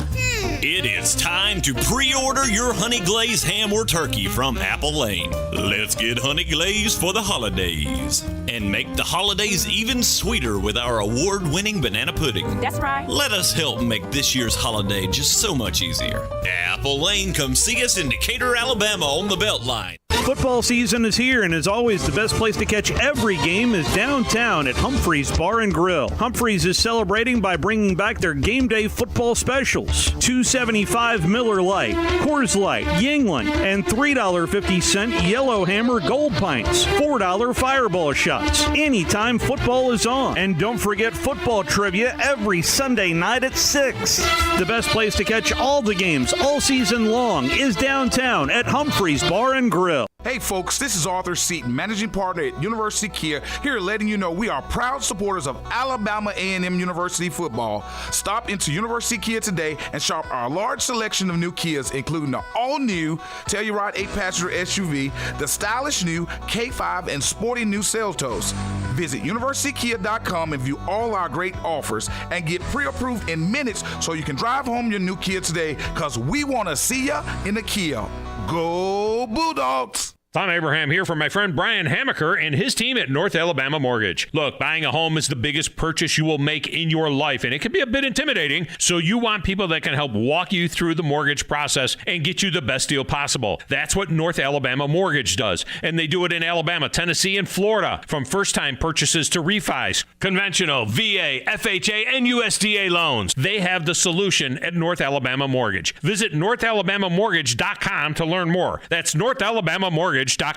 When I chose a garage door company, I did my homework. I needed Precision Overhead Garage Door Service. They have a 5-star Google rating. I checked the reviews and liked what their customers had to say. Precision Overhead Garage Door has lifetime warranty packages. Same-day service if I call before 2 p.m. If they can't make it the same day, my service call fee the next day is waived. They did a 25-point safety inspection on the door and operator. Now that's peace of mind. Residential, commercial, and gate services. Precision Overhead Garage Door Service. Call 256-400-4500. This is Chuck Oliver. Listen to me coming up at noon today. Now, back to Talkin' Ball with Scott Tyson and Drew DeArmond on 97.7 ESPN The Zone.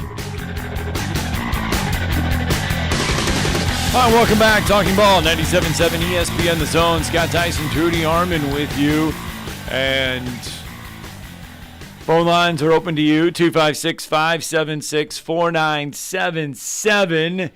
If you want to join the program this morning, we talked a lot of basketball there with Richard Hendricks. Good to have him back, and it's good to see him and good to hear from him as well. On Saturday, Drew, boy, oh boy, this game just looks so much different now than it did beginning of the year. Texas A&M and South Carolina will play each other on Saturday. And Texas A&M comes in.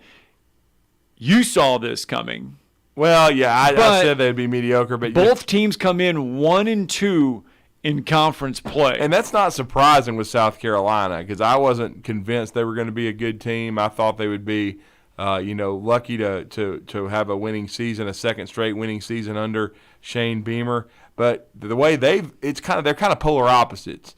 When you look at the way South Carolina's schedule sets up, Scott, if they can find a way to win this game at Williams-Brice Stadium, they might end up 7-2, which would be an unbelievable start for Shane Beamer, and that would mean they would be third in the East, right, behind, of course, the two stalwarts, Georgia and Tennessee. And so, but the way their schedule sets up for South Carolina, they could even end up, and they've already beaten Kentucky, okay? This would be unbelievable progress, and it would just make my year if South Carolina and Spencer Rattler and Shane Beamer could beat Dirtneck, a.k.a. Jimbo Fisher, and I think it would be a huge win, probably the biggest win of Shane Beamer's career, or right up there with the Kentucky game. I mean, Kentucky's got a good team, but when you talk about the how much the defense is worth in NIL at Texas A&M, if they could win that game inside Williams-Brice Stadium. Honestly, with the rosters, South Carolina should lose this game. Texas A&M should win it, even with Haynes King at quarterback. If he plays like he did against Alabama, they should win this game. They've got a really good front seven, a really good defense. Carolina has struggled a little bit. Against high-caliber defenses. You saw what Georgia did to them, and Georgia just hammered them in Williams-Brice Stadium. But it's going to be interesting. This is a fork in the road game for both these teams. ATM could still rally and have a chance to be like an 8-4 team, but if they lose this one, you're talking at best 7-5 and maybe 6-6. Spencer Rattler has only thrown 5 touchdown passes to 8 interceptions. Yeah, he has not played great. He's been erratic at best. Yeah. All right, who's out there with us? Joey is All right, Joey's with us this morning. Good morning, Joey. Hey, what's going on, fellas? What's going on? So I heard something interesting yesterday. Somebody said that Tennessee has closed the gap on both Alabama and Georgia. And to me, when you say you close the gap, you mean next year they're going to be in competition for a title, and the year after they're going to be in competition for a title. Maybe I don't watch football, but I just don't see that. I think they won a battle with Alabama, but I don't think they've won a war. I don't even think they're close to being in a war the next couple of years to win the East. Like, and all these people hyping them up right now, Georgia is going to slap them in the mouth. Alabama, no disrespect to Alabama, but they don't have a defense like Georgia does. Their secondary is not like Georgia's. All right, let me ask you this, though, Joey. Outside of Oregon, what passing offense has Georgia faced this year that will challenge that secondary? I mean, nobody. Okay, so Alabama was in that. But on the flip side of that, who does Tennessee play with a defense like ours? But how can you base that Georgia defense is good, but let's see how they hold up against a Tennessee passing defense. Because it's one thing to sit there. I'm just saying. I don't even think that's the difference in the game. You know, he said that the previous caller, he says if Georgia got behind, that he felt that Tennessee would run away with it. What defense does Tennessee have? Like, Madison County could score on Tennessee's defense. Man, get out of here. But the reason I was calling, has Tennessee closed the gap with Georgia and Alabama next year? In your opinion, do you think they're in competition for a title? No, I don't. I don't see it. I think they're a good team this year. I think they fall off next year, and I think they fall off the next year after. I don't think they're on the same level as Alabama and Georgia. I just don't. Well, I don't think they were recruiting at that high level yet. They've got a top 10 class right now, and we'll see what this season means and how they finish this class. But no, losing Hendon Hooker and another thing, Jalen Hyatt's draft eligible. If he continues to ball out, I think he'll leave. Cedric Tillman as well. Now, a couple years ago, nobody had heard of Cedric Tillman and Jalen Hyatt, so Tennessee's certainly improved those young men. And Hendon Hooker has been an amazing fit there. But, yeah, it's different when you're the hunted. I mean, Georgia already almost learned it in the game against Missouri, but they survived it, and that's all that matters. It doesn't really matter how you win a game or what the margin is. It's kind of like when they talk about Alabama. Well, Alabama could have lost 3 games. Alabama could have lost Texas A&M. Alabama, was Arkansas scored 23 straight.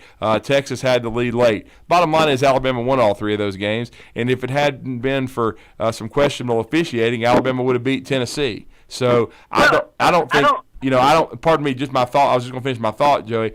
I just don't think Alabama's getting enough credit for how they fought, and I know they certainly didn't play well against Tennessee. They dug a deep hole, but they came back and nearly won the game. And you're right, I don't think Tennessee has a very good defense. I think they got a very good offense. I think their defense is eventually going to catch up to them because I don't think you can continually give up the points and yards they do and outscore people because you know yourself, eventually your offense is going to have an off game like Georgia had against Missouri, but they still found a way to win it. Yeah, and I think that was one of the few times that I've ever seen Nick Saban outcoach himself, which I had Tennessee plus the 8. So I was like, okay, you kicked the field goal right here, I'm good to go. And then when we was throwing the ball, I was like, what are you doing? Gibbs has been running on this soft defense all day long. Why are you not running the clock out? And then when he missed it, I was like, Tennessee's about to win the game. All right, Joe. Thanks for the call, bub. Thank you, man. Just so you know, so obviously Tennessee has a couple hurdles left before they get to Georgia. Georgia right now, Drew, is averaging, the defense is giving up 163 yards through the air this season. They've only given up 4 passing touchdowns all season. How much does Tennessee how much Tennessee are they able? How much are the Vols able to throw through the air against a Georgia defense? Well, I do think Georgia has probably a better secondary than Alabama. But look, man, before Alabama played poorly against Tennessee, this is my point. They were the number one defense in the SEC. They played poorly, okay? And that didn't have to do with the officiating. That was just they had played poorly until several of these calls were made in the game. Because officiating had nothing to do with Jalen Hyatt scoring 5 touchdowns. It's not like he was pushing off or anything. He was blowing right by Alabama's secondary. They didn't adjust, okay? But Alabama's defense can bounce back. Look at Georgia's. Georgia had we understand, one of the best defenses in SEC history last year. Right. Alabama shredded them in Atlanta, but it was a different story. Some of that was injuries to Alabama, but it was also Georgia executing, and It was a different story in the rematch of the national championship game in Indianapolis. Alabama can certainly bounce back and still have a quality defense. Do I think Georgia's secondary, though, has got more ball hawks, probably a little bit more talented? Probably so. But again, I think Alabama's offense, though, is better than Georgia's because I don't think Georgia runs the ball as well as they did last year. Because they don't have Zeus White. They don't have the most underrated dude, James Cook. They got a pretty good running game, but they've got a better Stetson Bennett, and they've got a freakish tight end room. We all know how good Brock Bowers is. You've still got Darnell Washington. Arik Gilbert is starting to play now. So they have the most talented tight end room in America.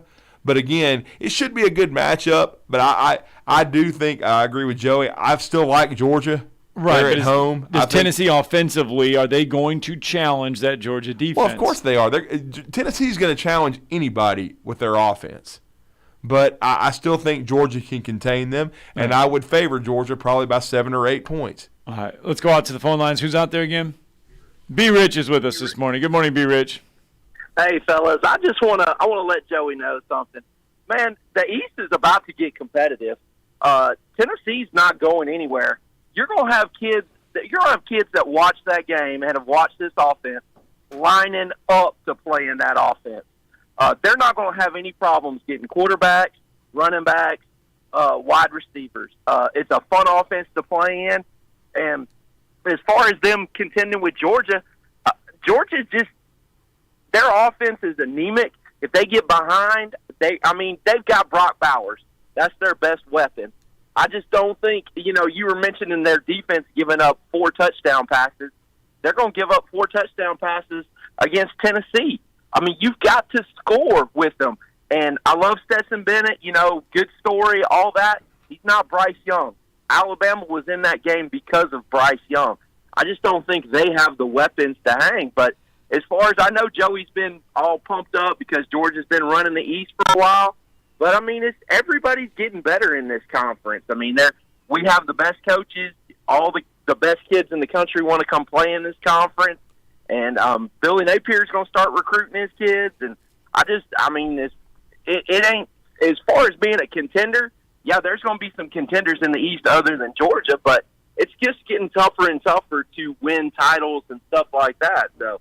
Oh, it is. There's no doubt, B. Rich. And I'll just say this: the difference though is I think Georgia and Kirby Smart, and I've been critical of them, that, but I think they're going to be more aggressive than Alabama was, and I think they'll be able to rush the passer better and slow the run down because that's the 2 areas, and this has nothing to do with refs, where Alabama failed this time. Now, last year against Tennessee, they held them to 65 yards rushing and had 3 sacks. But as you know, you were in Neyland Stadium. Alabama didn't stop the run. They gave up 180 yards, and then only sack was DJ Dale, and that's a huge problem. If you don't get in Hendon Hooker's face, you don't have a chance. And Alabama got in his face once. Helms picked him off, and then they looked like they did it again on 4th down, but we know what happened with Shemp. He decided to throw a flag, as Kool-Aid looks like he's about to run the ball back. But again, you have to be able to affect the quarterback, and I think Georgia will rush the passer better than Alabama, in my opinion. It may not happen, but again, I just think that's going to be the key because Alabama did not do a good enough job of that. If you let Hendon Hooker stand back there, you saw it, you're dead. Yep, and I agree. And I maybe we laid the blueprint on what not to do. For the life of me, I will never understand while we were dropping Dallas Turner to protect the flat. Did it look like Tennessee was interested in attacking the flat? Because it looked like they were interested in attacking the seam and down the field. Vertical to me. I don't give a damn about the flat. Yeah, vertical to me. I mean, I think there was some schematic issues with what Alabama, how they tried to attack them, and then Travis Ryer, you probably heard the segment on Monday. He made a great point that Alabama had 3 heavies and Will Anderson against them last year and slowed the run down. And this is where missing Justin Aboigbe, and we don't know for sure, but I'm hearing disturbing things that he may have to give up football because of this neck injury. But not having a veteran like that he's not a flashy guy, B. Rich. He's not a great pass rusher, but he does his job. And not having a lunch pail guy like that can hurt you against a Tennessee. Yeah, completely agree. Hey, the last thing I want to say is, this game against Mississippi State for the rest of the season, it's time to find out who the dogs on this team are. Because if there was one thing that I think was lacking from Nick talking about the lack of chanting, just the lack of intensity, Will's comments about anxiety, man, find me a Reuben Foster, find me a Tony Brown, find me a Damian Square. Where's Jonathan Allen? I need to know where the dogs are on this team, and they got to bring the intensity, and we got to get back to just smashing people. So, hey, appreciate y'all taking my call. Thanks, B. Rich. Now, Pro Football Focus broke that Tennessee game down, Tennessee-Alabama game down. Tennessee targeted Kool-Aid McKinstry one time in that Not game. much, yeah. Terrian Arnold was targeted 7 times. Yeah. DeMarco Helms was targeted 6 times Helms was in the that one ball they game. really took advantage of, Yeah, so they didn't want to go after Kool-Aid McKinstry. They went away from all of that. Let's get that final break in. Your tomorrow's headlines coming up today.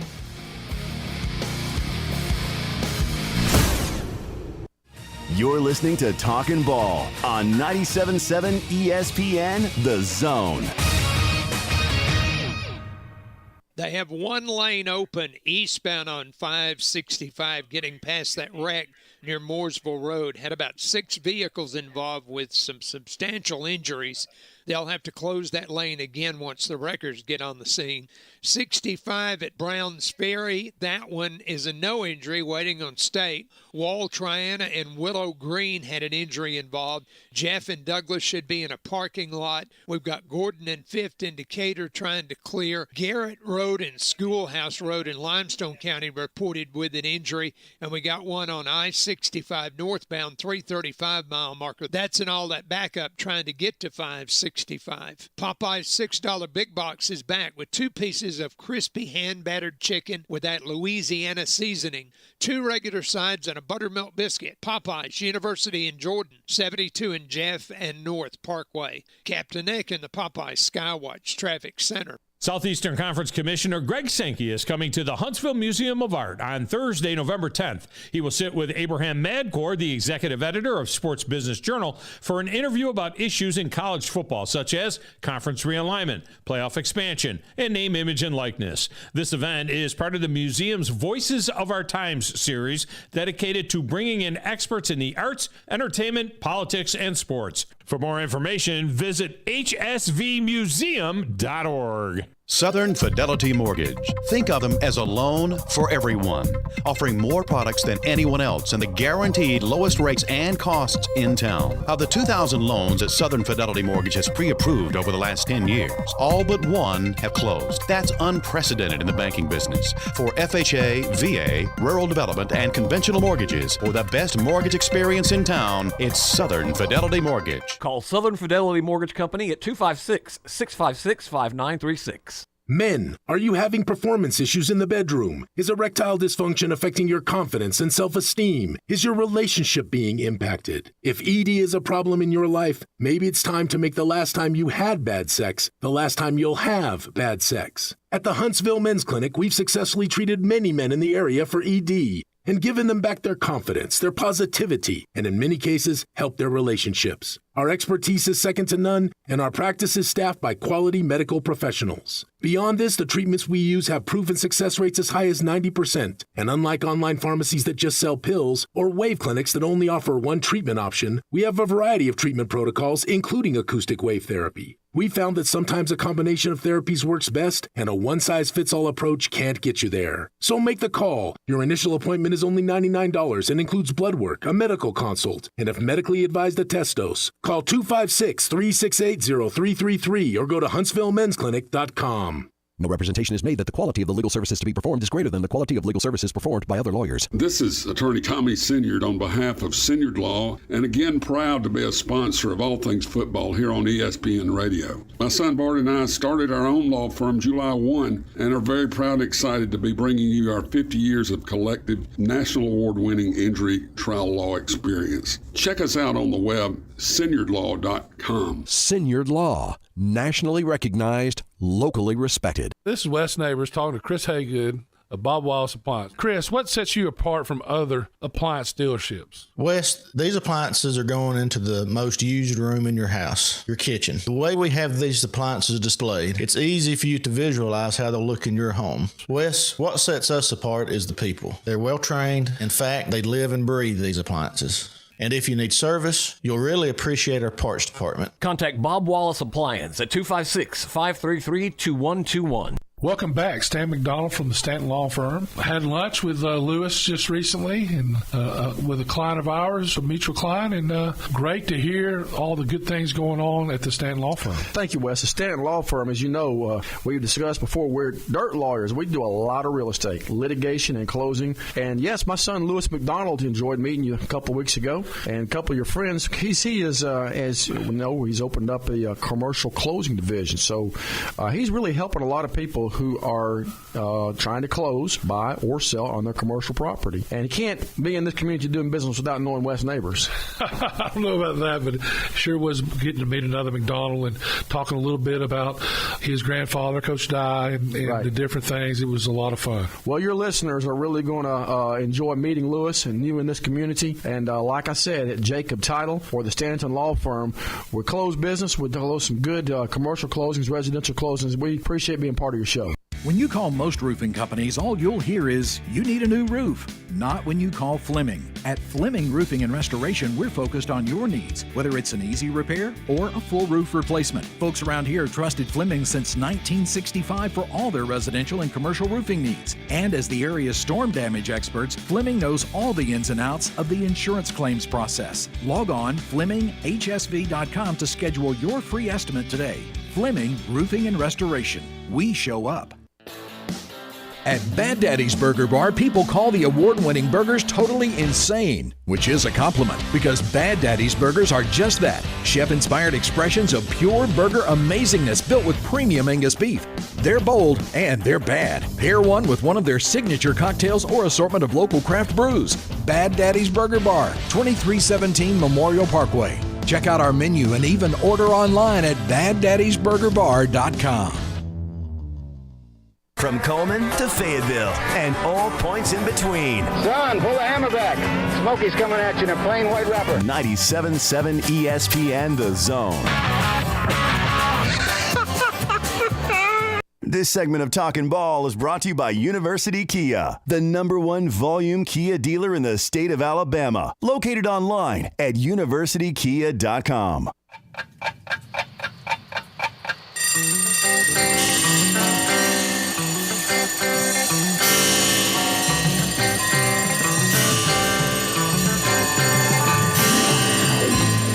It's time for tomorrow's headlines today with Scott Tyson and Drew DeArmond on 97.7 ESPN The Zone. There were a pair of baseball games yesterday. The NLCS Game 2 goes the way of the Padres, 8-5. Those classic unis. Yep, that series now tied at 1 game apiece.